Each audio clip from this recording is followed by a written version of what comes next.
Hello, everyone. Thanks for watching to a level here, doing another Talking Games with Friends. And I have a very special guest, creator of the Atari show, BCB Unbox, and many more, including a very special Atari video coming out tomorrow, Monday. We're recording this on Sunday, so I'm not sure when this video will be uploaded, but I have Ballistik Coffee Boy. Thanks for Hey, joining. you're welcome. It's good to be here. Yeah.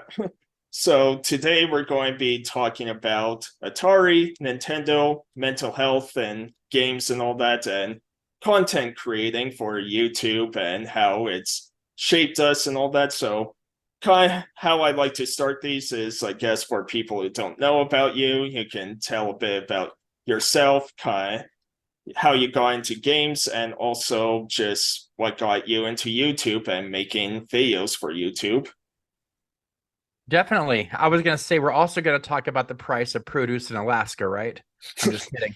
I have, Well, we I have a crazy could. I can't. I don't know anything about that, but I have a crazy sense of humor, but yeah.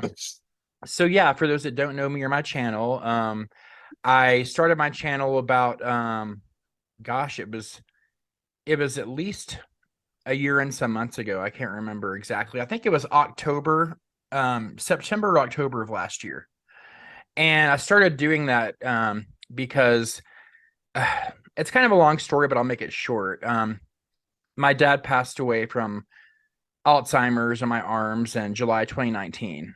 And it was real traumatic because we were very close, especially towards the end. We had 40 years, of course, of fighting and not talking to each other, and a lot of this was related to me, and who I was. And we finally got over it. That's another long story, but so after that ended, my dad didn't even know the pandemic, right? He passed away before.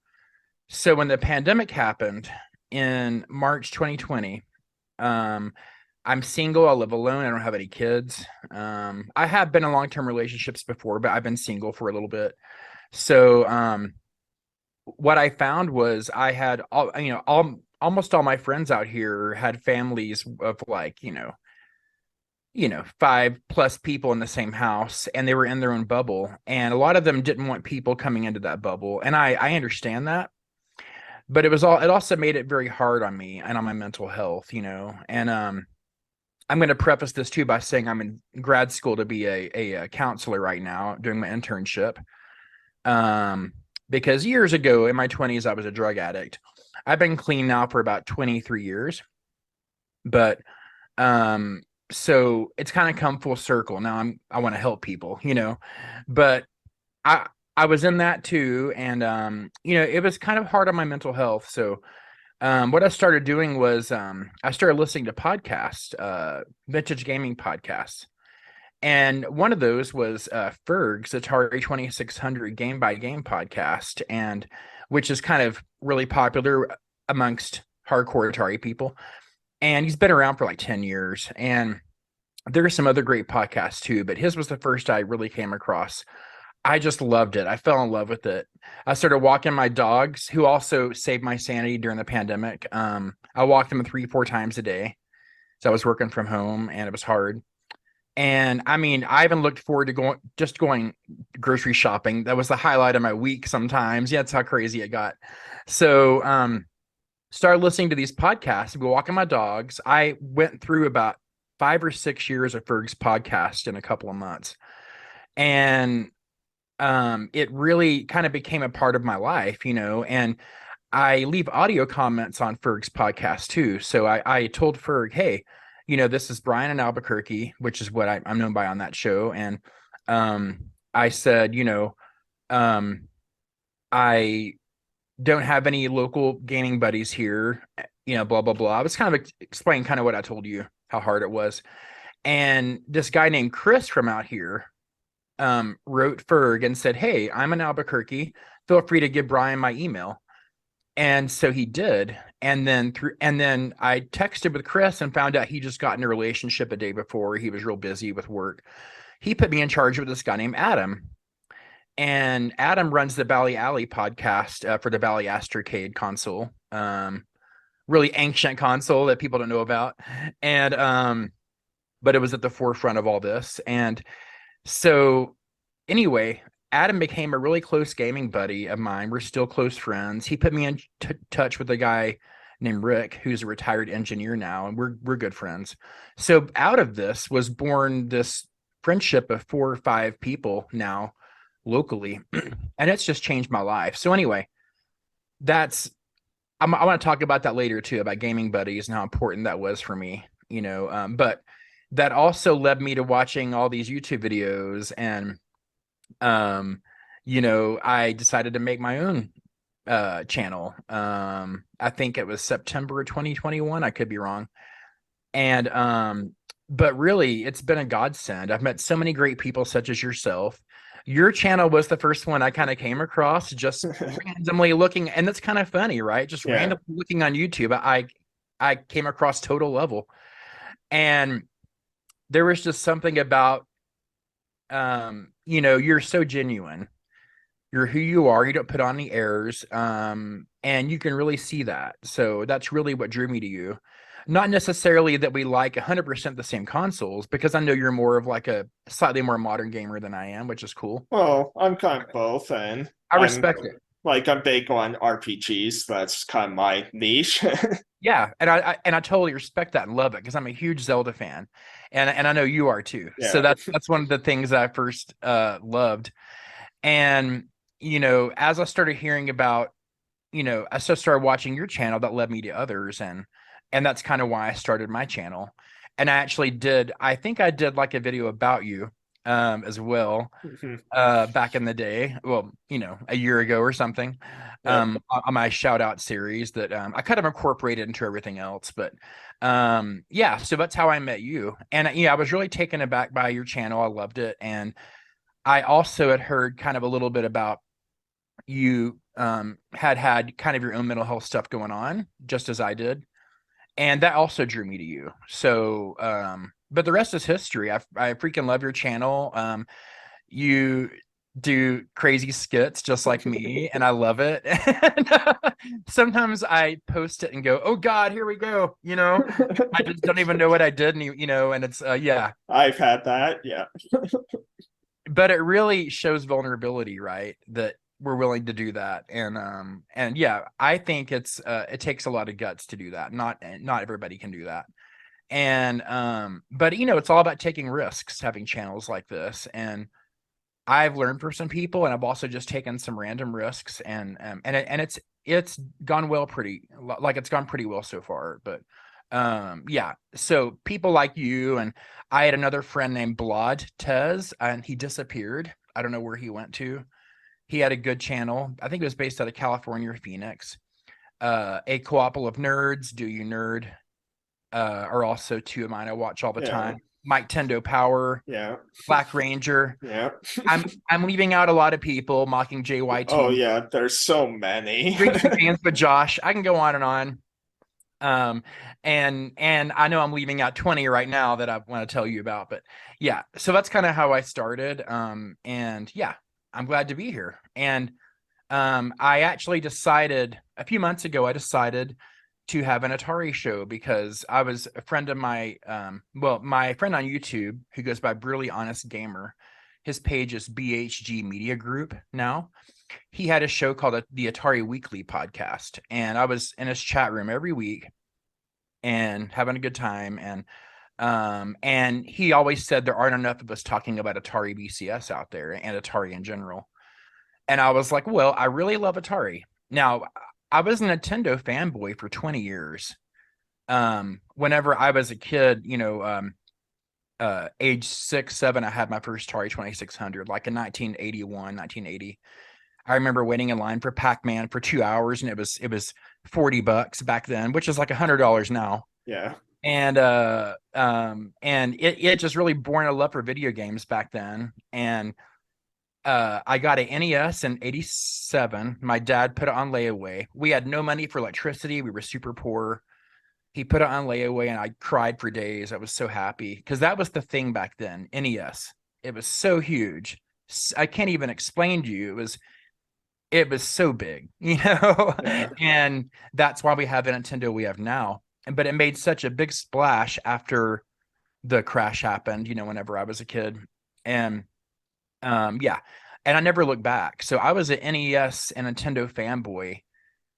I want to say until the maybe 2005-ish. I mean, it went on for a while. And I still love Nintendo. But it's kind of funny. During the pandemic, I got back into Atari hardcore. So that's what kind of led me to Atari, was that being isolated, listening to podcasts and going, wow, they fit all this on this tiny cartridge. And that's how I really got into it. As a teenager, I thought Atari games were boring because I had an NES. As I got older and kind of understood it more, now I appreciate these kind of primitive games, you know, and Yeah. the box art and the story behind it and the manual. And yeah, it just really, I love it. So that's kind of about a 800-page novel turned into like 10 minutes or whatever. Yeah. But no, I love that story. And because a lot of it is kind of similar to me and starting YouTube, and a lot of that was because of, yeah, the pandemic and just kind of starting YouTube channel to kind of, you know, get past, just put my mind on something else and, Yeah. something I'm passionate about. Because I know, like, it was funny back in 2015 was when I was in the hospital, and there was a therapist that actually suggested I do a YouTube channel for gaming. Really? Yeah, That's amazing. because they knew, like, well, you like video games, like maybe you could stream a little bit. Even if you don't get viewers, it'll help you just do commentary and be able to talk to people, right? And Yeah. That's a so, great idea. yeah. I was saying I'm on my counseling internship now, but I actually told a client that recently. I'm like, because he was big into one topic. I won't say what it was, but he was big into one general thing. And I was like, you have a radio voice. You need to do podcasting or because he was talking about YouTube all the time. Yeah. And I was like, you need to get into it. So now he's looking into it. But his voice is just, it's so captivating, and people just have. Now, I don't feel like I have that voice. Oh, I definitely don't. I'm so I, monotone. I'm more of a, I am creative, but I'm more of a, I've been writing my whole life since 1990, as I was 15. So I've been writing my whole life. I feel like not great. I'm a good writer. I'm a good editor. I always see mistakes everywhere I look. I hate it. It's a curse. And I was formerly a journalist and an editor for like a newspaper in high school and college, But so that was my background. And that's also what bled into the Atari show, because it's kind of an Atari Newsline, which is kind of the news piece of the show. And that kind of bleeds into my background in journalism. I don't think I have a good broadcasting voice or personality, but I would probably, if this was like real life, I would be writing the scripts. You know what I mean? Yeah. Because I'm more of a writer. But anyway, that's a great idea. That I'm glad that counselor or therapist told you that, and I can tell I'm sure it's helped you. Oh, for sure. And just the community, right? Like, that's what makes me drive to do all these videos and make me do more. Like, having my Let's Get Weird series, right, is doesn't generally get a whole lot of views or anything, but the comments I get of people being like, wow, I never heard of this game, and thanks for sharing. And that's Yeah, what drives me, right? And I yeah, like that it's title, by the way. The Let's Get Weird. I think I have a chapter, and I mean, I started writing a book kind of about my life when I was 15. I'm still working on it. There's a chapter in there called that, but it's about strip poker with a vampire back in the drug days. Not the same thing your mind's going to. well, it's both are still interesting to me. Yeah. That's the first thing that came to mind. And yeah, I'm one of these people. I kind of don't have any filter. So and it's funny being an intern in counseling. I'm really learning to do that. So but on here I kind of, I am watching myself a little bit. So Yeah. Well, that's again like my whole channel's kind of just I try my best to watch with what I say to and all that, but it's Yeah, sometimes a swear comes out or wherever, and yeah. it's like, yeah, oh You just well, never know who's going to see that in 20 years, or yeah. me. Like, yeah, just keep it cleanish. Yeah, I But I try. I very rarely re-record anything. oh yeah, Try to well, do it in one take because I work 40 hours a week. I work in healthcare from a local company and I help kids. And I do that 40 hours a week. And I I also do vaccination clinics for COVID, things like that around yeah, town. And the other 20 hours I'm in grad school, which now is an internship at a counseling site. So 60 hours a week I'm not here. yeah, And a lot of people say, "How do you make all the content you're making?" I go, "Well, I don't have a social life. This is my social life right yeah, now because I only have like 4 or 5 hours a day, So anyway, yeah, that's kind of my excuse for this. People are like amazed and like, you put out so much content, and I'm like, well, I don't have a life. That's why.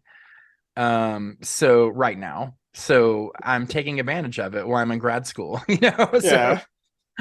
anyway, But I mean, it is amazing how much work you do put in, right? Like it just shows. And yeah, a lot of the times I kind of try to do things in one take. Like during the Xbox video that I just put up with my collection, I had to take stops because it's like, okay, this is going to be a little hard to do all in one take. So once I get through a pile, stop and yeah, I go. saw But that last night, and I was like, and I did.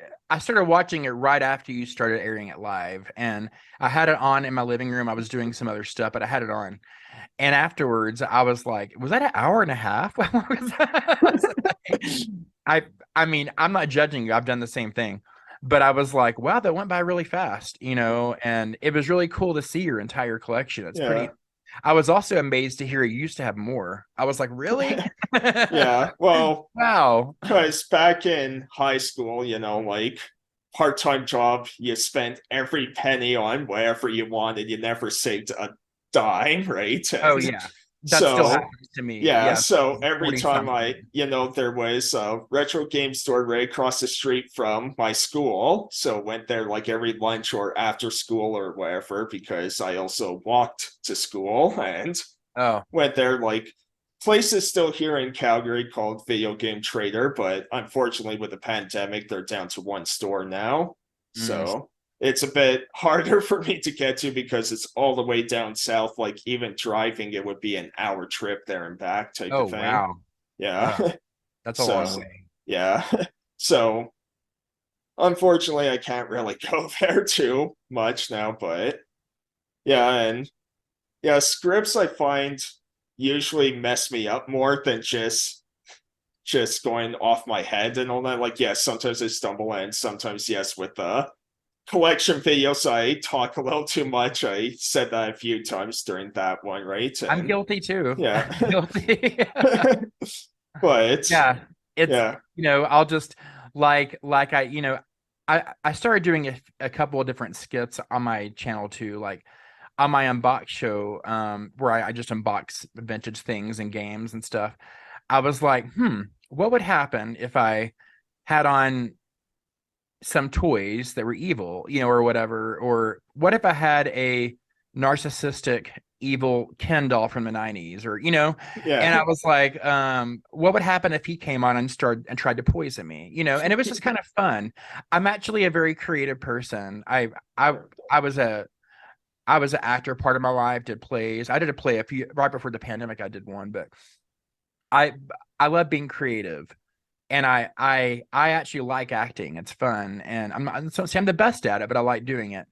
And so, and I was on a theater board here recently until we folded over the summer. But um, sorry to hear that. eh, it we had our like main director moved and two other people moved, and it was just time to close Yeah, it down. But and I didn't have any time anymore, but just to say yes or no in meetings. I'd have no time.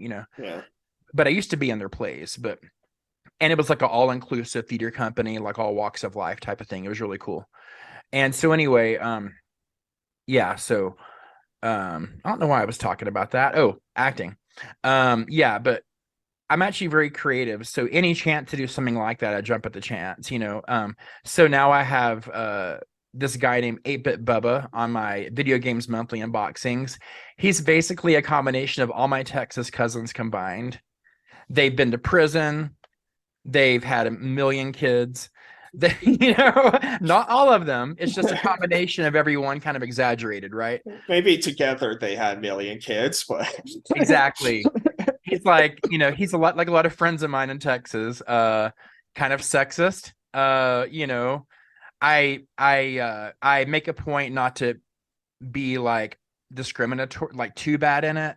It's hard though, because yeah, a lot of my not I wouldn't say a lot, but some of my male friends in Texas, some of my cousins can be like sexist and whatever. And so I try to incorporate a little bit because that's kind of a real character. But yeah, but he's a lot of fun because I can bring my bottle of vodka out, be all crazy. And it's funny because when I'm playing him, I don't stutter. I've got a speech impediment too. I've had since I was a kid that I deal with in my own ways. But it's funny whenever I'm playing him, I don't stutter a bit.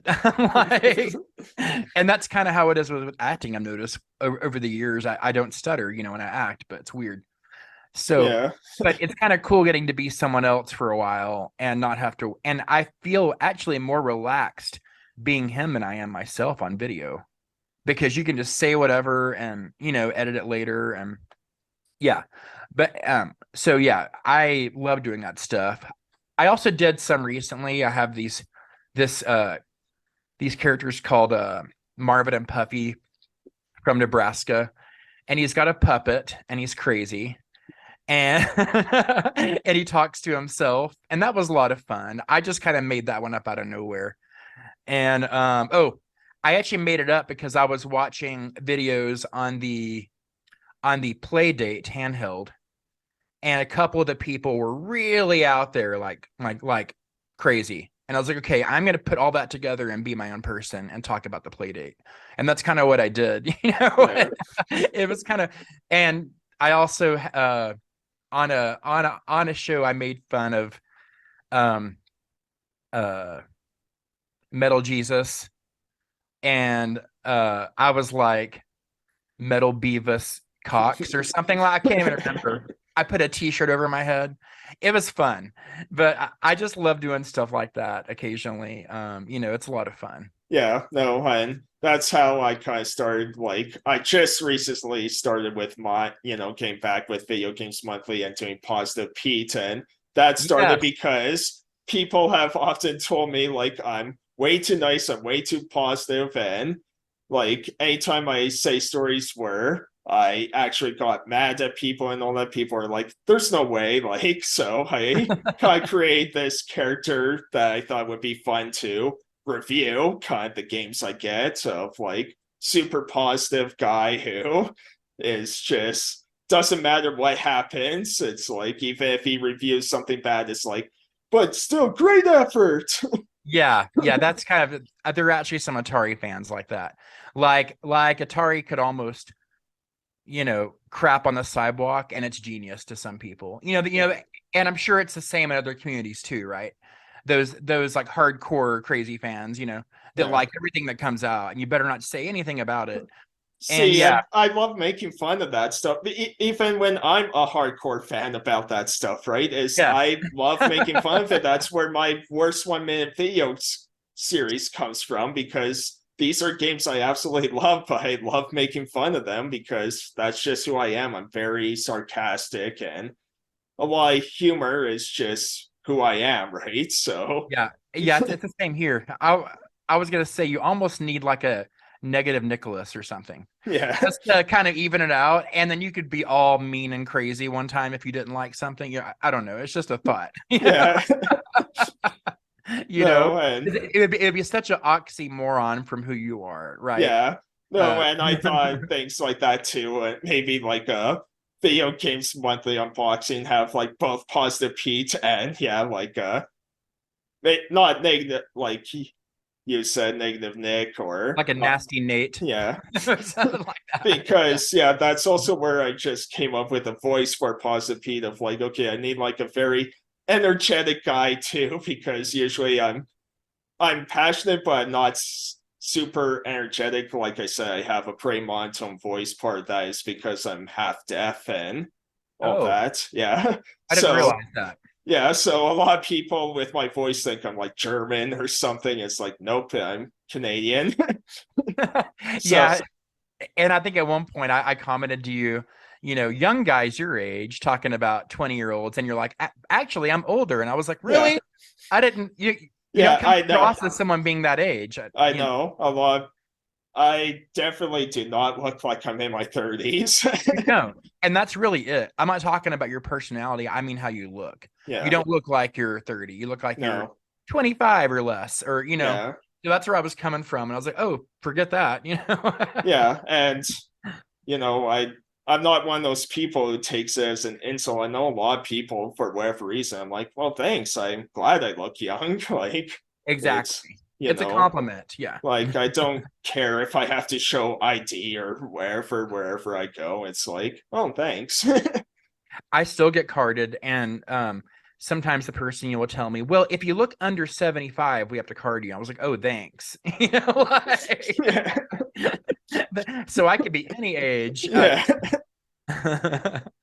Yeah, but yeah, it's it's I mean, having this channel has helped my mental health a lot. Yeah.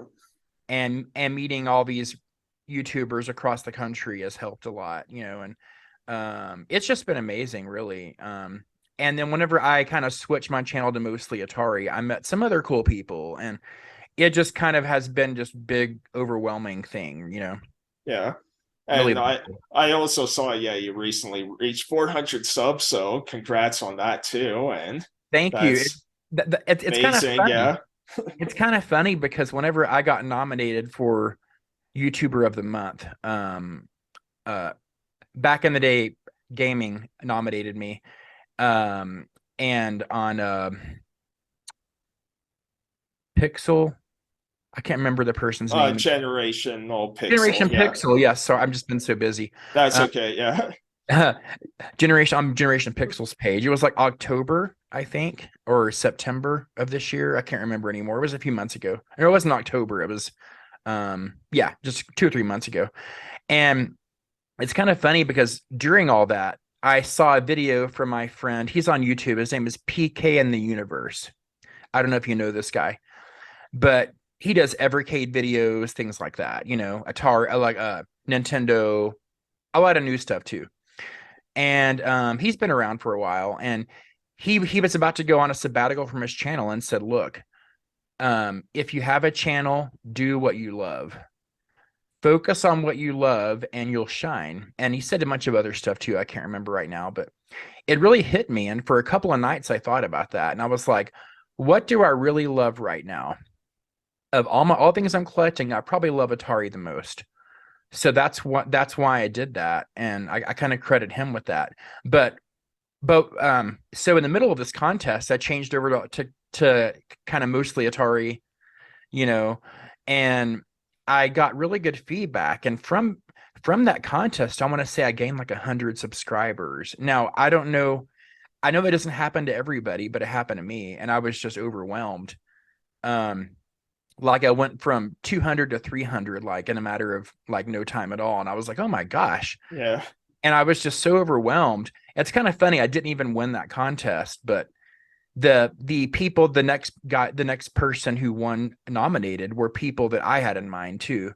You were actually one of mine in mind too. I didn't Yeah. get a chance to nominate people, but 3 of the 4 or 5 were people I would have nominated as well. So it just kind of came full circle. But and one of those was mocking JYT, who actually won. Yeah. That Because next, I was nominated that same month, and yes, yeah. yeah. See, And yeah, and yeah. it's kind of funny because I didn't even know him then, but I was going to nominate you and Mike Tendo Power and Black Ranger and a couple of nerds and maybe another one I can't remember, and I didn't get a chance to. But it's kind of funny like 3 of the 5 got nominated anyway, you know? Yeah. Yeah. But No, and like I didn't see like my channel didn't grow the same way yours did through the nomination, but it's still like really cool to be part of and all that. And I'm getting closer to 300 now, and yeah, it, it's great on exposure, you know? and Really, honestly, it's just great that people think of you, right? It's such a great feeling because I don't get that a whole lot just yeah, normally, right? And with exactly. just people here and how like the YouTube community thinks me about me more than people I know in real life. It's just yeah, Yeah, it hits in a different way. it really does. And it's kind of crazy because after that like contest, I was like, I for a second I was sad I didn't win. But like a few seconds later, I was like, but I got some good exposure. I have more subs now, and that wasn't kind of the purpose, but it was a nice kind of thing that happened. And then, but the main thing was I got to meet more people that were awesome, Yeah. and Well, and I that's how I met Mockingjay is through that contest, right? And so awesome. And it's funny because I did like a video after saying like I lost and all that. I did a skit of like, someone phoning me and it's like, guess what? I lost. I lost. And it's like, wait. And it's funny because a lot of people in the comments, I think, thought I was actually upset. And it's like, no, like this is my nature. Like and I felt like, oh, maybe I shouldn't have done a skit like that because I'm like, no, I'm very happy. I'm so grateful, right? And like that's why I talked about in the video. But I think people saw the skit. It's like, don't be ashamed or upset that you lost. It's like, I'm not. I'm really yeah, not. that kind of happened to me too. I did a video called um uh I lost YouTuber of the month or whatever. I can't remember what it was Yeah. called, but I made fun of it. And I accepted the trophy for getting last place or whatever. And then I had one guy clapping, that some random thing I got off YouTube. And I made I made fun of it, but I said in the video I was excited, who won, and I had a great time and I wouldn't take it back for anything. Yeah. And a couple of people were like commenting, you should be grateful. And I'm like, I am grateful. I was just Yeah. I'm making fun of it. Yeah, I was making Yeah. fun of it. Yeah. But yeah, yeah, that kind of happened to me too.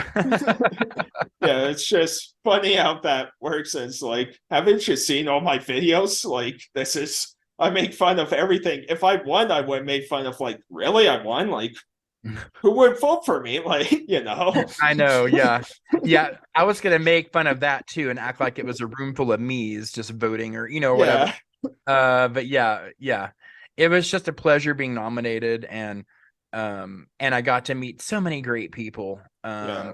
At least 20 or 30, like a lot. And I can't even count how many, but it was a really great experience. And the best thing was just like I said, meeting other people, supporting them too, and it's just been cool, you Yeah. know. No, for sure. And yeah, it's just been a lot of fun. Like, YouTube itself has its own frustrations with a lot of the ways they kind of you know, recommend videos to people or recommend your channels or don't recommend, but the community itself is what keeps it together because without the community, like, there's a lot of things about YouTube that just annoy me, but making the content is for everyone watching. And, even when you get slow months where you gain only like a couple subscribers or whether you gain like 100 in 1 month. It's just so cool to now have an actual audience that may not watch every one of your videos because, of course, it's not going to be for everyone. Right. But, it's really cool that, when I make my game pickup videos, I can expect who's going to comment like, do you nerd? Where, yeah, was your video your shout out of me that actually had Tom and Lacey find my channel. Oh, good. Yeah, I love Tom and Lacey. Aren't they yeah. the coolest? Oh, I they're was telling awesome. them, I said, can you please adopt me as your son? I don't want any money. I won't come live with you, but I just want y'all to be my parents. And not that they're older than me, but they just seem like such cool people, you know? Yeah. But No, and I know like other videos where they were at like some convention and shown like all this Teenage Mutant Ninja Turtle stuff, and I'm like, well, where's mine? And they're like, oh, well, we already sold yours away or something like that. And you were yeah. too late. Like we kept waiting and waiting, and it's like we had to just sell it. Yeah, that they're a cool couple. Um, I also listen to a couple of nerds Oh who yeah. I Uh like them too. yeah, Mary and Fresh, man. Mary and Yeah, Fresh. Yeah. Yep. they're awesome. Yeah. They are. Yeah, I like them too. And it's kind of funny. I really got into your guys' channels because I started watching, like when I was watching YouTube during the pandemic and then in the beginning of it, I came across Video Games Monthly videos. I didn't even know what it was. Yeah. And the first one I saw was like Blodtez, that friend of mine I told you that kind of disappeared. Um, it's like Bladtez. I don't know if he's still on there or not, but he kind of disappeared a few months ago. I hope he's okay. I don't know where he is, but I saw his first, and that led me to everybody else, and I was like, I have to get this box. This is fun, and Yeah. so that's kind of what started me off on making my own YouTube channel. Actually, was the Video Games Monthly box, and it was a few months after I had my channel when I got my first box, but I just loved it. And gosh, there were so many. There's one guy called Game Bunker Adventures. Oh yeah. He hasn't been on for a while. He's Like disappeared yeah, too. I Yeah, hope he's okay. Yeah. I'm worried about him too. But his Yeah. his is one of the ones I saw, and I just loved his videos. Yeah. I Um, love looking at his collection, man. Like yeah, just his delivery and then looking at everything and yeah, just what is set up. yeah, and he got all these boxes. Like he also had like a Mario box and a bunch of Yeah. other boxes, and Yeah. it was neat. So I discovered a channel called CGR. Well, his name was Classic Game Room. And he was around like 10 years ago, had a real popular channel. It was all about vintage games. He did episodes on the R Zone, on Atari, on everything, on old computers. And I really loved how he had it set up. And so watching him really inspired me also to make a channel. And also Phil the No Swear Gamer was another one. Hmm. And he has some really great Atari content, and he's been around forever.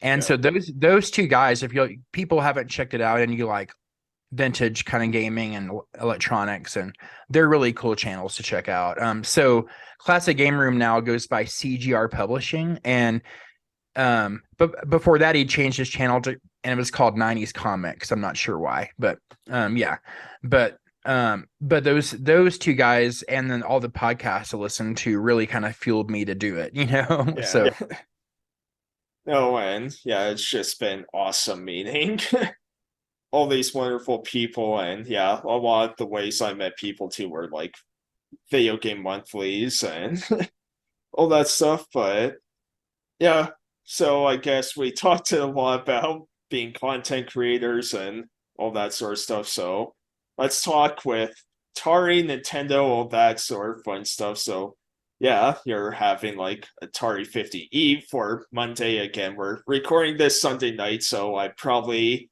won't have this video up on Monday or something, but I just want to let people know that yes, this is recorded November 6th and all that. But yeah, like, and it's funny because I'm not a big Atari fan, but man, just looking at kind of Atari 50, and that's a love letter to Atari right there.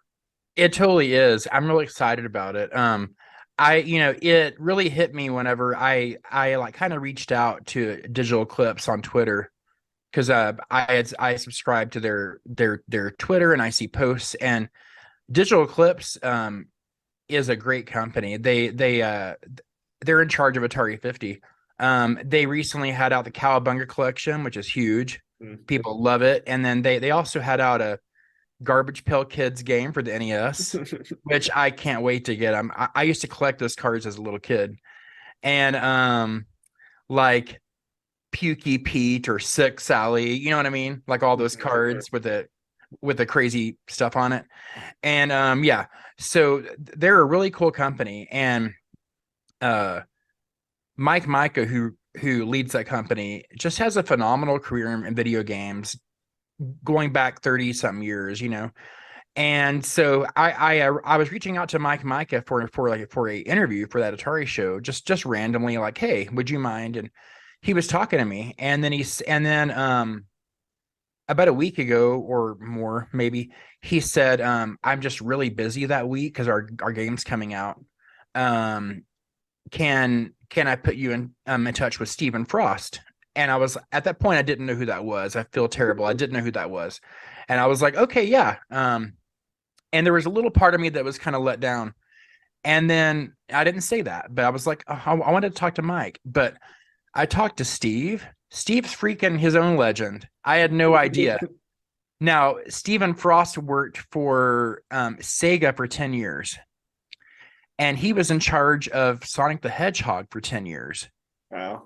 And I had no idea. And we were talking in this interview that, that's coming out on the 7th. Everyone go watch it. If you're interested, Atari 50 or Sega, he's got a lot to say. And it was amazing. He was talking about being at these Sonic Blast conventions, and it would be like half a day. And he would be emceeing the whole thing, just talking to fans about how they like the games they were making, what changes they wanted to see. How opinionated fans are with like Zelda. The same way. So, but he talked about that time with great fondness, and I was like, wow, you're a legend in your own right. He worked for Electronic Arts, he worked for Activision, and I mean, the guy looks like he's like 28, I mean, or whatever, Yeah. but he has the resume of someone that should look like me or older, and I was like, wow. And he gave me so much insight about Atari 50. It really put my mind. Now, I wasn't apprehensive about it. It's just that I feel like Atari has made some missteps recently. And so I was there was a small part of me that was scared to talk about it. I was like, okay. But I also knew what clout Digital Eclipse had going into it. So when we were talking, I was like, wow, he just really cleared it up for me. And how he talks about Atari 50, he was so passionate about it. He was saying, we're in the business of preserving games. We want to give every fans a way in and out of the game that is adaptive to their personality. Like, he talked about it being like a museum you walk into, and you might want to go this way, you might want to go that way. Yeah. And they don't stop you. You can go wherever you want in that collection. And you could jump into interviews, you could jump into games, and he said it's seamless and fast, and there's no going through a million screens. You like hop right in. I was like, wow. And then he told me about half the time they took to develop it was just nailing down what games they could use, because some Atari games are owned by a million people. Microsoft is in the process of acquiring Activision, so that's going on, so they couldn't use any Activision games, which were huge games on Atari, on the 2600s and systems. So, but he really cleared it up for me and made me so excited about it. And he was talking about some of the Easter eggs that are going to be in the game, and he was talking about how some games well, he told me they didn't know they were going to be able to do Jaguar or Lynx games until the very end. Yeah. So, because originally it was going to be 50 games, and then they decided to make it 103. So they got the rights to do Lynx and Jag games from Atari, certain games, and then it really took on a whole other world, And then they were looking at some of the Jag games specifically, saying, this one seems like it's broken. Oh, wait. No, that's really how it was. Okay. And it's kind of funny because there are some games that are broken. Yeah, like the Pac-Man 2600 is well, broken. Yeah, that's an older game. Yeah. He was talking about I know, like Jaguar game. and Yeah. He was talking I'm about just saying, yeah. Yeah. There's a game on the I talked about this with him. There's a game on the Jaguar called Checkered Flag, which Rebellion Software put out. There's a whole page of beta testers in the credits, but you can't even drive the car. Like, it's crazy. It's almost like drunk driving. It's crazy. I don't know. I don't know how that got put out, but anyway. So there are games like that that we fans know are definitely broken, Yeah. Not very many, but some. But yeah, but it was really cool to talk to him, and just talking to him made me realize what good hands. I don't think this collection could be in any better hands than Digital Eclipse, because every single one of those guys, including Mike Micah, the president, they're Atari fans. They have the consoles. They love the games. They've been. I even tried to stump Mike Micah on Twitter with a random screenshot of an Atari 2600 game, and he knew what it was within 3 seconds. I was like, okay, it's in good hands. So that makes me feel really good, because Yeah. some of the Atari properties have over the years have been in dubious hands at times, Mhm. and we didn't get the product we wanted. Even when Atari did it themselves, they recently had a fiasco with physical carts called it's called Atari XP, when they'll take a unreleased game and make a new box and a new cart and a manual. Well, they just had out their first batch, and they made some big mistakes with those. And so I almost feel like Digital Eclipse would have done a better job, So, Yeah. you know, but anyway, yeah, so I'm really excited about that special. It's coming out tomorrow, and the game is coming out on November the 11th. Yeah. So, and I already pre-ordered the Switch Steelbook version. Oh, So nice. I'm Yeah. excited about that.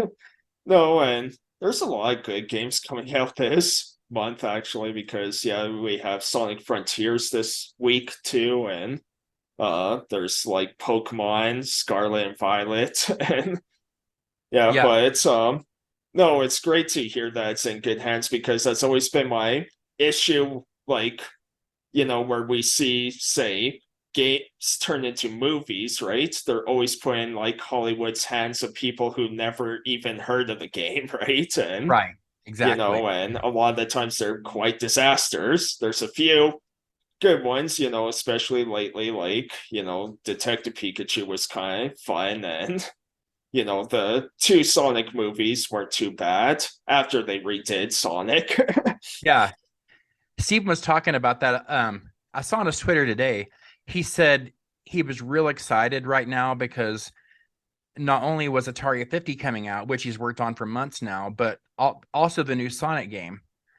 And he said that it was just, he felt on top of the world because of the work he done with Sonic in the past, and then now with Atari. And he was just like, it's almost too much, Yeah. So yeah, really cool. No, and it's like, again, I never grew up with Atari, especially because I wasn't born yet. What But did you what did you grow up with, Joey? so my first system was the Super Nintendo. Okay, That's my first memory, along with the original Game Boy, which I have the original, my still the original copy on the shelf. And great systems. I yeah, The original Game Boy I think came out when I was 15, and I my cousin Amy got that in 1990 or 89, I can't remember. And maybe I was 14. And she had Tetris. And she was kind of the rich cousin, right? And I was so jealous. I was like, "Oh my God," cuz I had an NES. I was like, "I want to take that wherever I can go. That's so cool."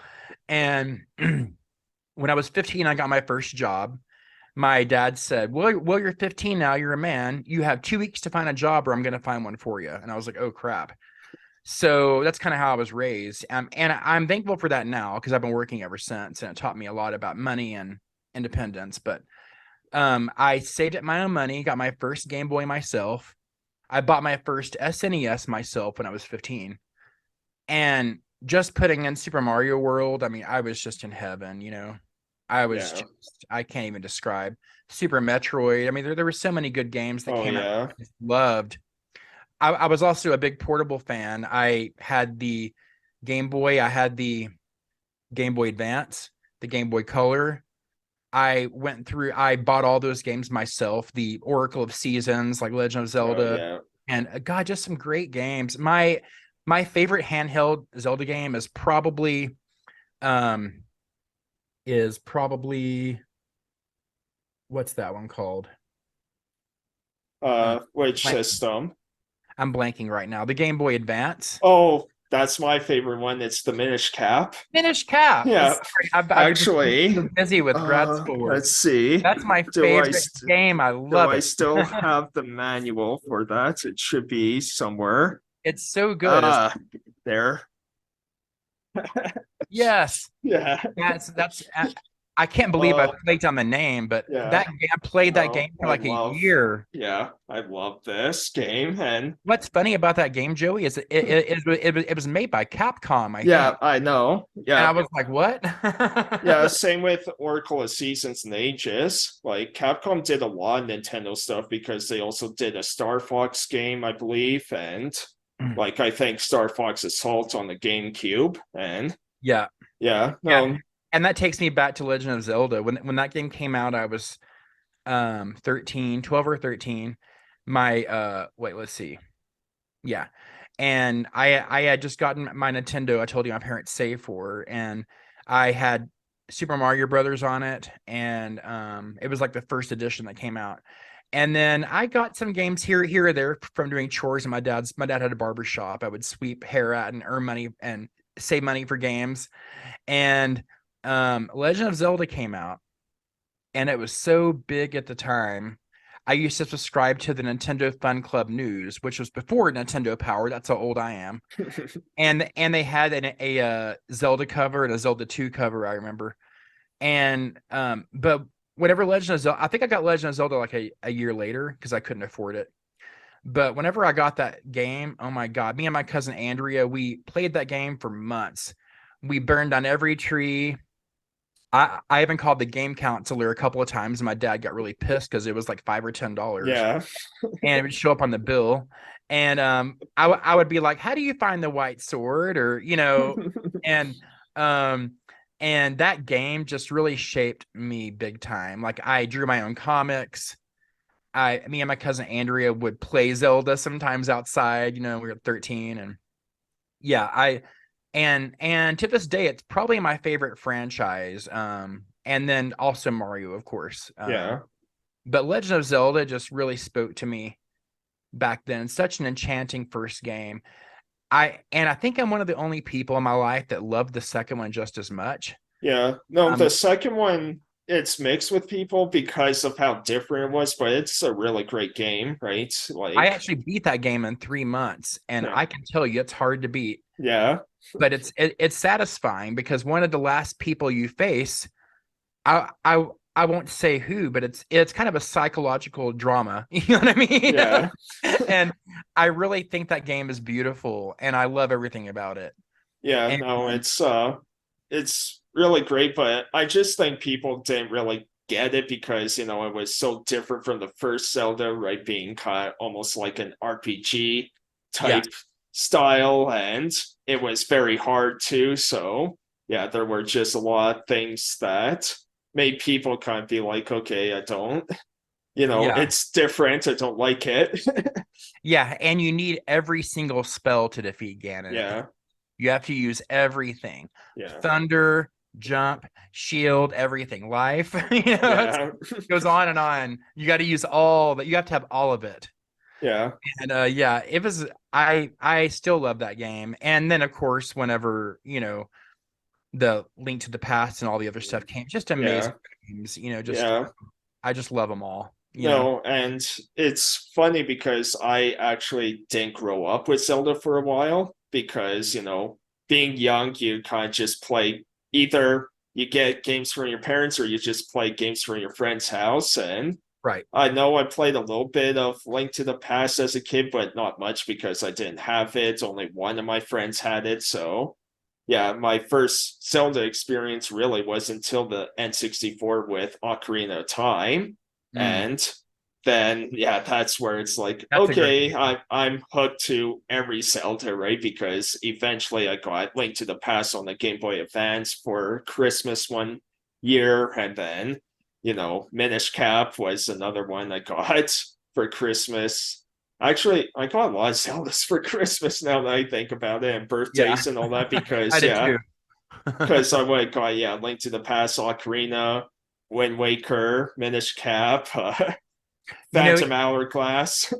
it's such a great testament to that series because if you could pick up Ocarina of Time, which in itself is a fantastic game, it just speaks to the quality of the games, right? If you could jump in at any point and love it, then it was a well-made game, Yeah. right? And so and Ocarina of Time is one of my favorites too. It's a beautiful game. That game was so amazing at the time because you didn't have games really where I mean you did, but it was kind of new to have that open world kind of a thing going on. Yeah. Well, So like Ocarina really set the bar, right? Like set that standard, especially for 3D open world stuff, right? Because without Zelda, we might not see how Grand Theft Auto turned out the way it did, right? Because originally it was top down, and right, until the third game came out, and yeah, and that also set the bar for now sandbox type playground stuff, right? And but right. yeah, Zelda, Ocarina, just and yeah, so many amazing moments, and the music in that is so fantastic. I actually think I have like the CD for that. Oh, I I need to have get it. I love Zelda music. I love it. oh the CD might be what is it? Think that was Club Nintendo because I believe you got Zelda CD if you pre-ordered the 3DS version and got Oh, right. from Club Nintendo. Yes, I used to be part of that too. I got back in the day, well, maybe 10, 15 some years ago. I I actually traded, and this is back whenever they had physical things you could get in Club Nintendo still. Yeah, Like I mean now a lot of it's digital, but or whatever, but you you could send off to get the uh Game and Watch collections on the DS. yeah. And I got both of those through Club Nintendo. And now they both got stolen from me, unfortunately. Oh, But I used to have both of those, the gold and the white edition of those. And I was so proud at the time. I traded in years worth of points to get those, yeah. And yeah, but I wish they still had more physical things you could get too. Oh, Like like yeah. like I think one year I got like a calendar. It was all paper, but I got like a calendar Yeah, and like a pop-up Mario calendar. And then I also got a case for my DS or whatever back in the day. And it's a Luigi cap. You put the case in, yeah. I still have No, that. I wish they still did that. It's like they kind of got rid of Club Nintendo. It's under a new name now, and yeah, like the Yeah. posters behind me with the Kid Icarus, the Zelda, the Luigi's Mansion, they're all from Club Nintendo, Oh right? yeah. And I remember seeing those. yeah, Now you say it. yeah, Yeah, I spent a long time on there plotting what I was gonna get, yeah, but I wish they had that back again. There's a part of me that kind of dreads digital games because of that reason. yeah, I'm a big lover of box art, of manuals. I mean, if you just look at the old Atari boxes, I mean, it was I mean, like video pinball. I mean, look at that. yeah. I That's, know, that's like a piece of art. it's You know? amazing, right? And what was so cool about those games too is because it was a lot harder to kind of convey a story. So you would read the manual that would go into all these details about what the story is, what you're doing, who you are, and yeah, Yeah. it's just I You want, miss that for physicals, and because physicals today you just get the box and disc. You're lucky if I one know. even comes with a manual, right? Like That's what I was gonna add. Like on the Switch, for instance, you open up the box, it's just a disc. yeah, It's just a little wafer. What happened to the manual they used to put in those? They're I gone. know. They're gone. It's Like I sad. only have one Switch game that does have a manual, which I'm like, oh, this is so cool, and it's a really well made manual. Actually, let me, I can get that. And that's why I'm kind of a fan of the Evercade handheld because the Evercade licenses games and puts out physical carts with manuals that talk about the company and the game. And that's another handheld that's new that I really love is the Evercade. Yeah, because this is Shadowverse, and like inside you have all your controls, and then yeah, you have like this little What? manual that's about 30 pages long. You even get a little comic in Oh here. my God. Yeah, it's That's really, amazing. yeah, and this is a really great game too. Yeah, I really missed that. Yeah. I, I mean, I know it's inevitable that we go all digital, but I mean, even in the very beginning, they said that games would be cheaper on digital, and a lot of times they're the same price. No. And I'm like, what are you saving by getting digital? Yeah, You're saving nothing. So, and especially with how Nintendo locks down your account and all that, you can't really use it on multiple systems no. unless you get the game physically. Yeah, So, I mean, the way it's structured, it's more beneficial to get the physical game. for sure. Um, And I mean, that's what, there's yeah. no benefit to getting digital, right? No. But I don't get it. Like the only benefit for digital to me is like, okay, you don't have to go outside, you don't have to wait in line and pick something up or wait for it to arrive in the mail. You can Yeah, it. buy, download, but that's about it, right? And Yeah, I mean, I feel like it should be $10 cheaper exactly. or Like $20 if cheaper or we're whatever. not buying, we're not getting the box, we're not getting the cartridge, so why is it the same price or sometimes even more expensive? Because I found that where um game I recently bought, like Trails from Zero, bought the physical, and that one was around like 50, $60, something like that. But digitally, they still sell it in Canada for like 75, 80. Yeah, And it's yeah, like, how does that make sense? And that one has a manual in it too. doesn't make any sense. Doesn't make any sense at all. I wanted to also talk about my computer's got 20% left, but I was gonna say I wanted to talk about too, not to change gears totally, but because I'm having a good time, but I wanted to talk too about the importance of having an online community or gaming buddies. Yeah. And I talked about that a little bit already, but um just kind of a message to kind of people watching. It, there are so many people during the pandemic that would tell me, you know, uh, um, they were home with their significant other and 3 or 4 kids, and how bored they were. And I was like, let me tell you about boredom. I Yeah. wake up alone. I see myself in the mirror alone. I have no one to talk to unless I call them on the phone. So trying to explain to people how lonely it was during the pandemic was really hard because they just didn't get it. Unless Yeah. they were single like me and had no family, it's hard. So I and that's what kind of got me on this kick about gaming buddies. When I first started my channel, I was talking about that a little too here and there, but I think it's so important. And then I know a lot of people might say that now the pandemic is mostly over, but the problem is that human beings haven't really changed. I'm like finding we're still more insular than before. So I think it's so important if you are alone, if you're single, if you don't have anyone around you because of whatever reason, it's so important to reach out and find a gaming buddy, even if it's online, even if it's in a chat room somewhere, even if it's through Zoom or whatever it is. It's so important because it's important to have people to talk to in your life. And it's important to find commonalities like vintage gaming, like if you're into quilting, to find a quilting buddy, or you know what I mean. Yeah. But it's so important, and there are some people that don't reach out like that. So I want to talk about this now because if people out there know someone like that, please reach out to them, make sure they're okay. Yeah. There are so many people that are scared to open their bubble of friends to other people. And especially during the pandemic, people already had their bubble set up. They had friends for life, they had whoever coming over, and that's it. And it's so important to me to get that word out there that if you know anyone in your life that's kind of antisocial like that, like I'm actually very antisocial. If you know someone like that in your life, please reach out to them, make sure they're okay.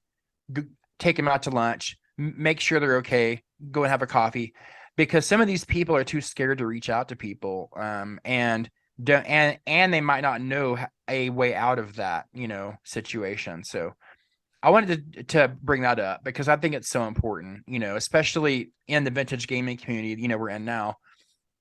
It's so important for people's mental health and just well-being Yeah. to have to have people out there that they talk to.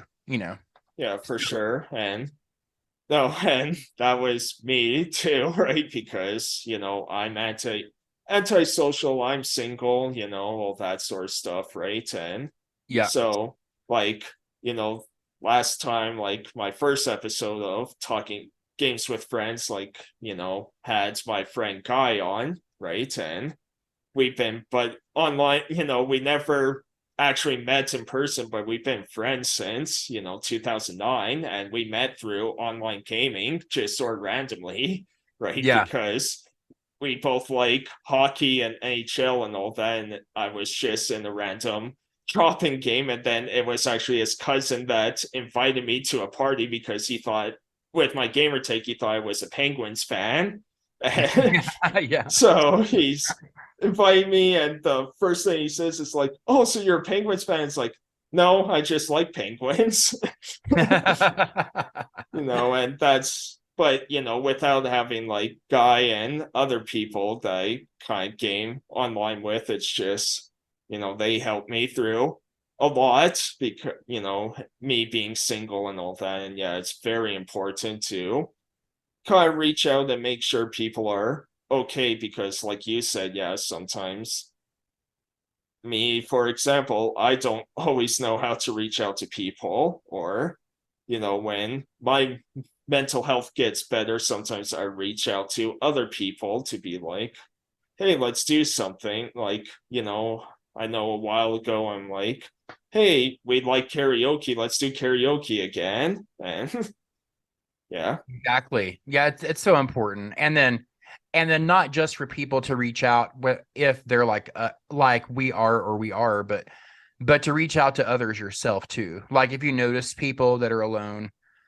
that I think we need to get back in that business of taking care of other people too. Yeah. And that starts with everyone watching, right now or listening. Um, extend a hand to a stranger, make a new friend, check on your neighbors, check on people around, especially if they're alone. Now, if they have a family of 10, I don't feel sorry for them, okay? Yeah.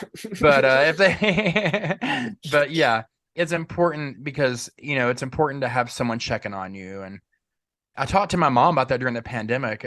I was like, what would happen if I died in my house? Would my animals eat me alive? Would you know I was dead? And Yeah. it made me think about it a lot. So now I have two friends checking on me every once in a while, Yeah. But yeah, it's really important. It really is. And also, if you are in that situation, journaling helps, or art, making something creative maybe out of your feelings, putting that into something else, um, working out, I'm a big believer in keeping the body moving. Like if you work out, you'll keep your mind healthy. If you just go for a walk, that's better than not going for a walk, right? Or not doing anything. So it's important. Physical fitness is also important to me. I don't do it as much now as I did when I wasn't this busy, but it's important to me too.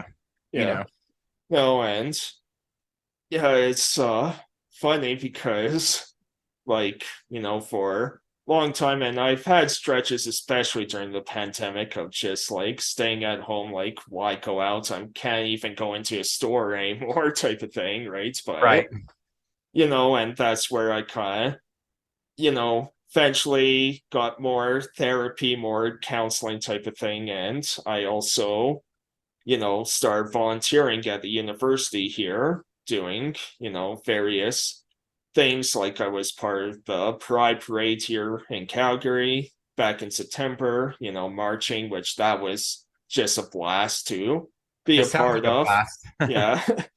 Well, it was just awesome seeing like all the people gathering, all the dogs, dressing up, and there were Yeah. like dogs everywhere there. And and was fun marching, just giving candy to people and all that. But yeah, because back in 2015, like, if you think I'm skinny now, like, oh man, it was bad back then because I never had like eating disorders or anything. I just didn't really care to take care of myself, right? And Right. I also had a lightning fast metabolism. So in 2015, I Not kidding. I weighed 103 pounds, Wow. and I think then, my I think my right leg to buttock weighs that much. yeah, Yeah. yeah.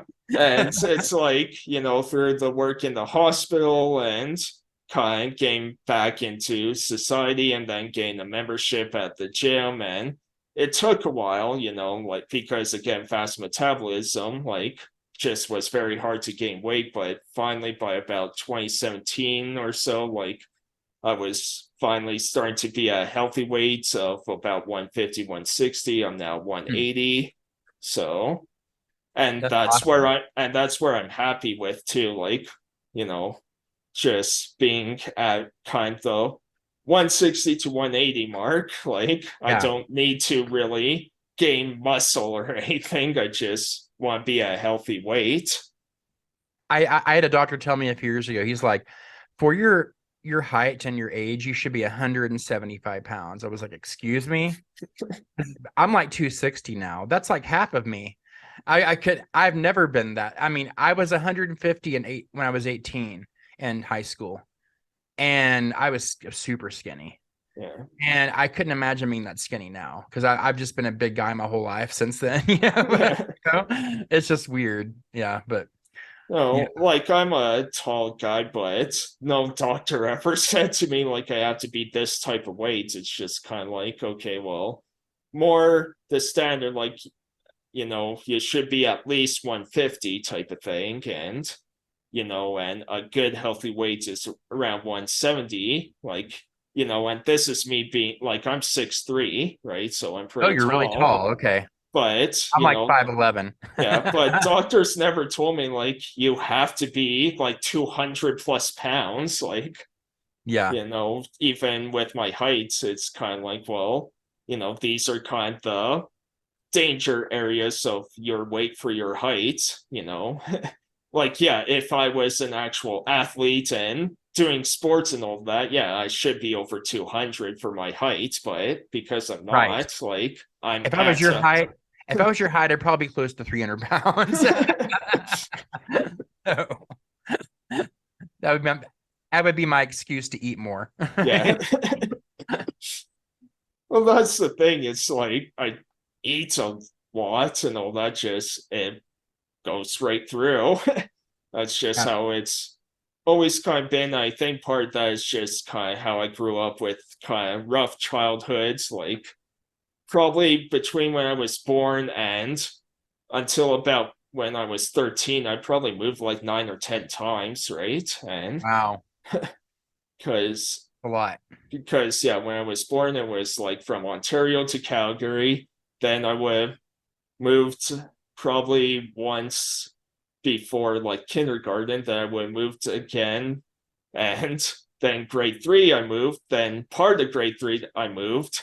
Then uh yeah, then grade five I moved. Grade six I moved, and grade seven, and then yeah, grade nine. So yeah, 9 times. Golly, that's were your parents in the army or what?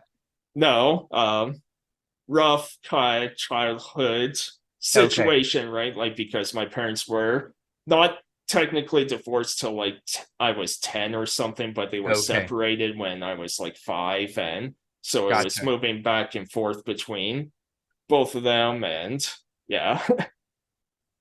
Yeah, I totally get that. Yeah, I used to all my friends' parents were like divorced growing up in the 80s and 90s, and I actually begged my parents to get a divorce, and they wouldn't. And I mean, now I'm glad they didn't, right? My dad's passed now, but I actually wanted them to get a divorce because they were very dysfunctional, and my dad was an alcoholic, and they were constantly yelling at each other. And so that I like kind of grew up in that environment where I just wanted to go play video games and shut my door. Yeah. So that's kind of what I did, for a long time, you know. Yeah.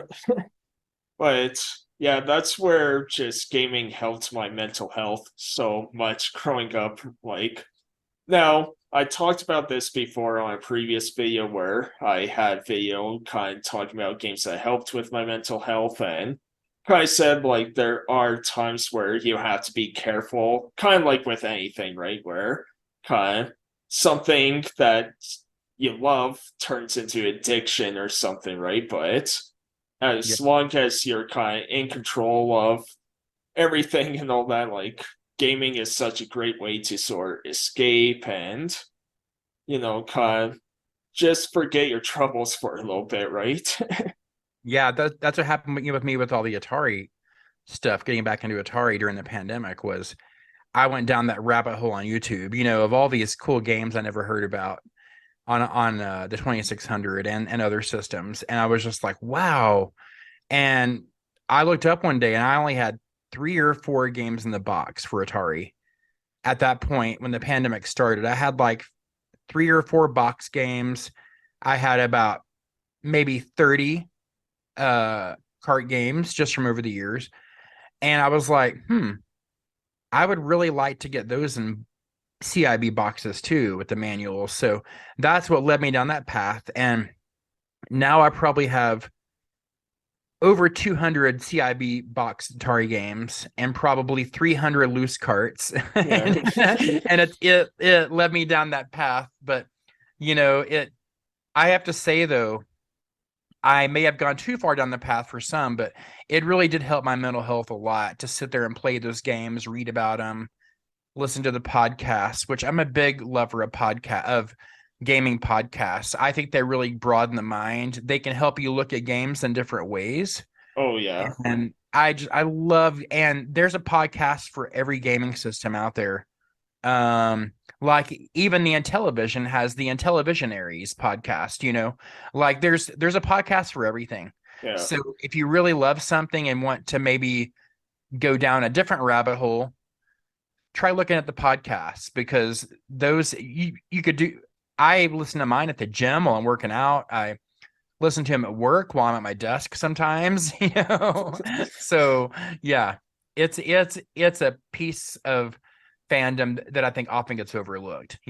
Oh, for sure. And it's kind of why I wanted to do this sort of podcast style myself because I could talk, like we already talked about this kind of off camera, but it's just like I could talk about this stuff for like 80 straight hours, right? And, Yeah. because even the stuff we recorded, it's like it really didn't feel like already an hour and a half passed by, right? Yeah, it And did. Yeah. It's kind of funny. I was talking to uh Stephen Frost about that, who I interviewed, for tomorrow's show, but I was asking him, did you ever sit there during those Sonic Blast things? Because he was up there for 5 or 6 hours emceeing a thing or whatever, overseeing it. And I was like, did you ever sit there and think, wow, I'm getting paid to do this? And he was like, yeah, I did a couple of times.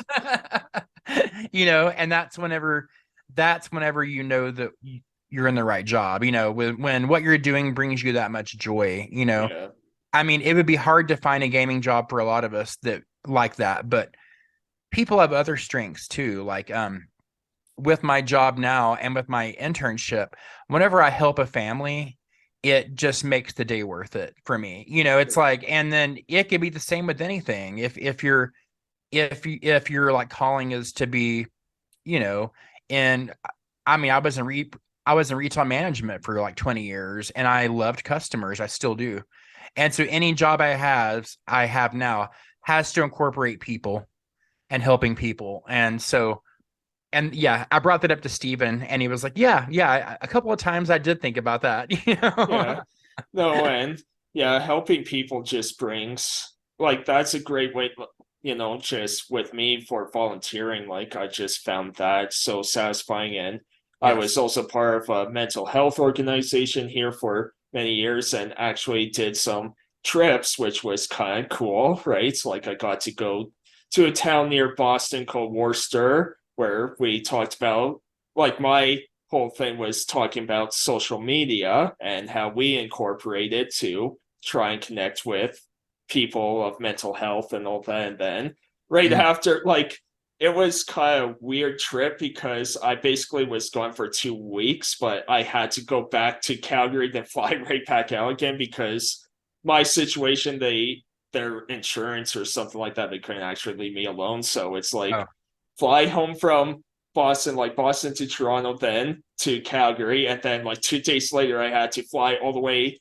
to down east again to Nova Scotia, where it would have been cheaper if I went straight to Nova Scotia, but Wow. yeah, they couldn't do that. But yeah, and then the Nova Scotia one, I had to talk about kind of like young adult stuff and how, a lot of young adults have a lot of trouble kind of reaching out, you Yeah. know, be, like, because when you're younger, you're stubborn. You're a lot more stubborn. Like, Oh, and I was going to add, but one of the things I found out in my counseling education is people don't have their prefrontal cortex functioning until they're 25. yeah, Now, what that means is sometimes you can't look at the grander picture of things. You can't see 20 years in the future. You can't even really think about it.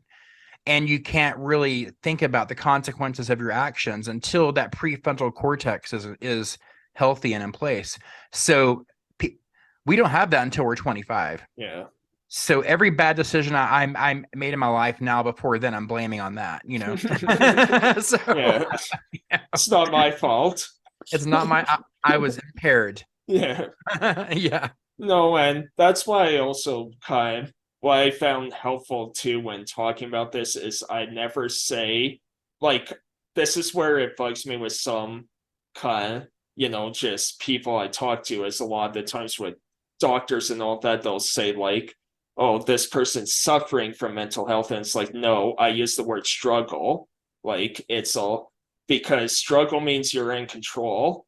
Like, if you're Yeah. suffering from something, then it's just that word has too much power, right? And It does. Or you're living with it. yeah, but if That's you're struggling, that means like, okay, yes, I'm struggling, but I can get myself out of this type of situation, right? And again, that's where just gaming helped so much, and doing this YouTube channel, right? And doing yeah. something I'm passionate about. And this is something like where I am grateful for the pandemic, at least in this aspect, because without it, I guarantee I probably wouldn't be doing this Same channel. same here. Yeah. I wouldn't have been so bored. I started watching hundreds of unboxings and Yeah, yeah, and yeah. And that's something else you're talking about, the word choice there for what you're going through, what people around the country go through. That happens with me too with my stuttering. I have a speech impediment. My grandmother, whenever I was 7, died right next to me on the couch, and it was so traumatic that I stuttered ever since. I went through speech therapy for years. I sat there during the whole like relearning the alphabet, learning how to say apple and chair and flashcards, and I did it all. None of it helped me. And what I found out about stuttering through my life is that sometimes people can't be cured of it. yeah, Some sometimes there's no cure. And you have to find your own ways of dealing with it. My way of dealing with my stuttering is I'm always thinking ahead at a couple of words.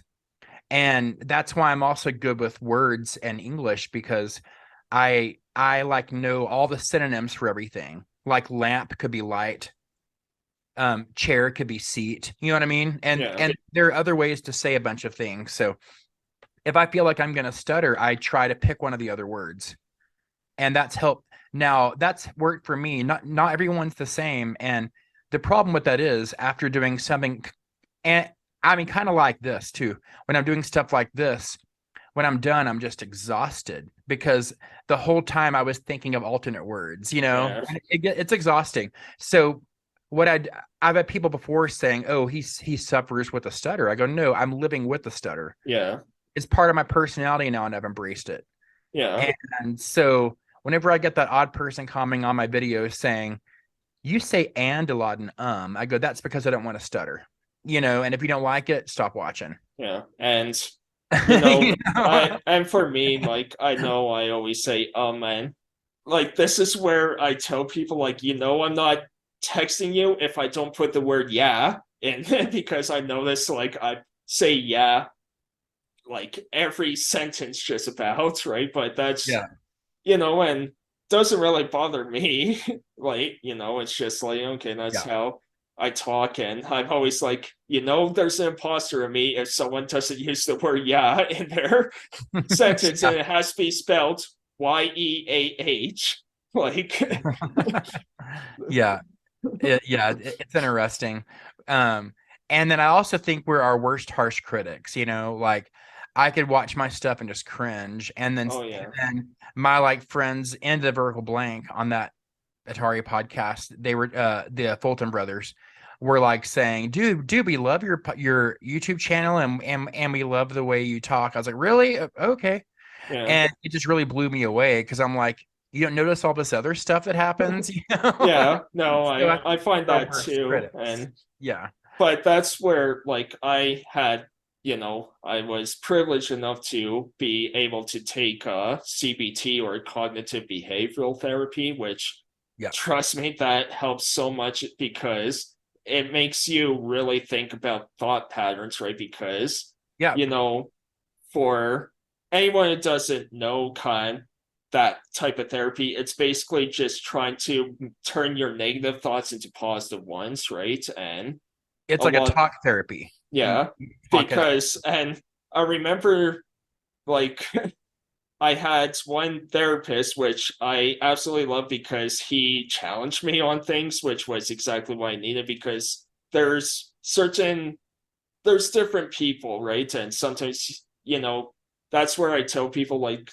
give these things a chance, because yeah, sometimes they're not for everyone, but sometimes it's even just you need a different person to talk to, Yeah. because a lot of therapists I talk to might talk more in a very calm and almost fake tone, right? And then Yeah. others where I'm not going to say their name or anything, but this person, it's like I really connected with them because he would call me out on my bullshit, right? Yeah. And he would just be like, okay, you say all this shit about yourself, say it to me, And I'm like, why would I say it to you? You have this job and all that. And it's like, well, then say it right to your friends. It's like, well, why would I love my friends? It's like, well, why can you say it to yourself but not anyone else? Why can you say that you're shit but you can't say that I'm shit, type of thing? Exactly. Yeah, I use CBT therapy all the time now. 'Cause I actually have my own clients now, my practicum, and so I'm seeing clients right now. And I mean, I use CBT with every client. It's important. It's kind of a talk therapy, and it's funny. I've got a couple of clients that just want to come in and talk for an hour, and if that's what they need out of it, that's fine. You know what I Yeah, mean? If they have a goal that if now every therapy session should be led by the client. What do they want to resolve? Not what the counselor thinks you should yeah, resolve. What do you want to resolve? And so that's where they kind of should take their direction from us from a client. So um I I I think it's very important. I'm also a huge believer in art therapy because that got me through, like when I was 15, I started drawing and writing and painting and poetry. And if I didn't have that, I would probably wouldn't be here today. I went yeah, through very, very bad times. And I had a tumor that was cancerous when I was 15 too, from being beaten up by 5 high school kids. And because there was a rumor at school I was gay. And that almost killed me. And so born out of that though was my writing. I started writing and drawing because of that. And now after all these years, I can look back and honestly say, I'm glad everything turned out the way it did. Everything happened for a reason because now I'm helping people that need help that were in my shoes. yeah, And I wouldn't be doing this had I not gone through what I did. So in a roundabout way, I'm thankful everything happened. yeah, Uh, I can say that now as a 47-year-old, so, yeah. you Well, know, but like, maybe not when I was in my 30s or 20s, yeah. but Well, it took me a while to get there. yeah. My whole thing is I'm always like, I'm grateful for the experience, but I still wish I didn't have to experience that, right? Like, Of that's course. how Yeah. I kind of view things. Is it's like, yes, the experience helped me where, I can deal with a lot of things, or Grow. Yeah. yeah, Right. but no one should have to go through experiences that we both No. had to go through, right? And I hope, No, but the good thing yeah, is that we came out of it better people. yeah.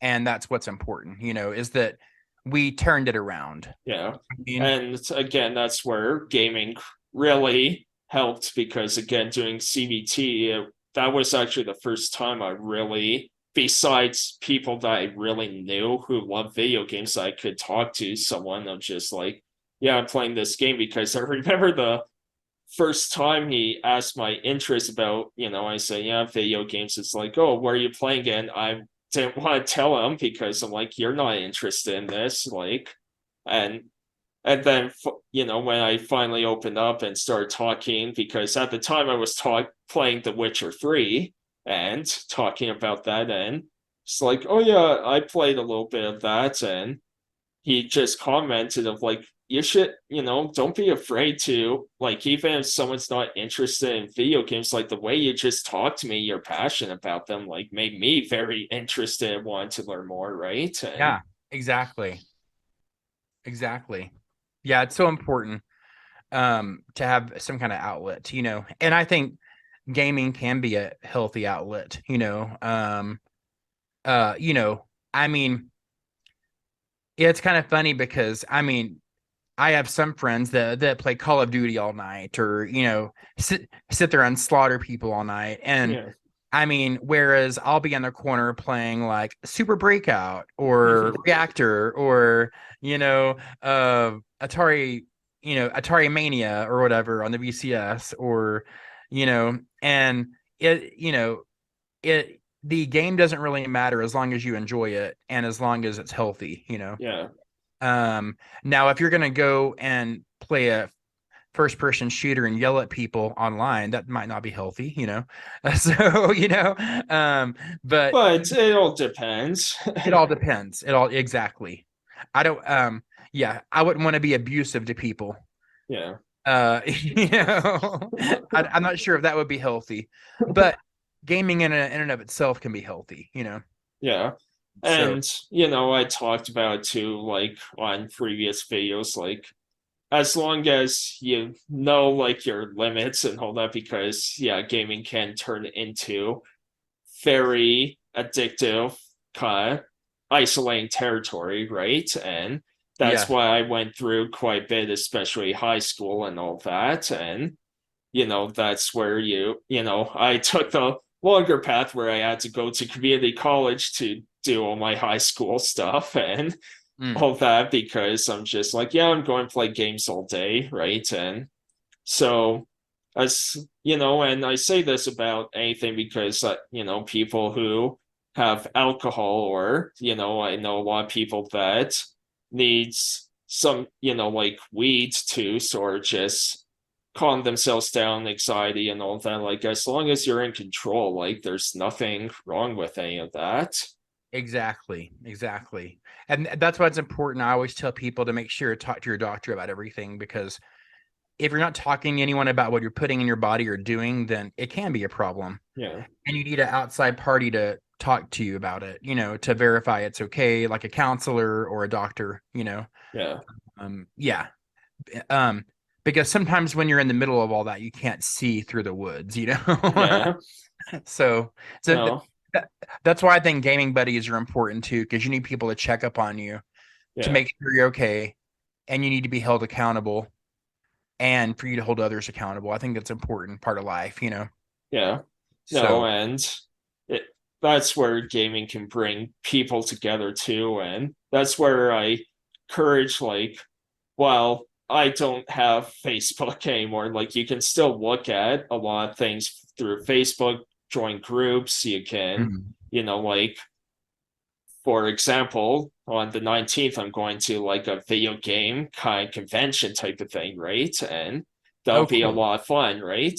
Just, I don't know really the people or anything because it was a Facebook group, but I was able to find it. And, that'll be a lot of fun to kind of see what games people are selling. And that's a great way too, is like, whatever your passion is, find other people who are passionate about it too. And, you know, YouTube, like me making channels, that's how I get to really talk to a lot of people because it's like, okay, this channel's gaming, so I know my audience is going to be interested in, what I talk about. So Exactly. And you should even, if you go to that convention, you should maybe shoot some video there and talk to people. well, that's the And plan. Yeah. even say it's for your channel. And then before you know it, you've made like 10 friends, you know what I mean?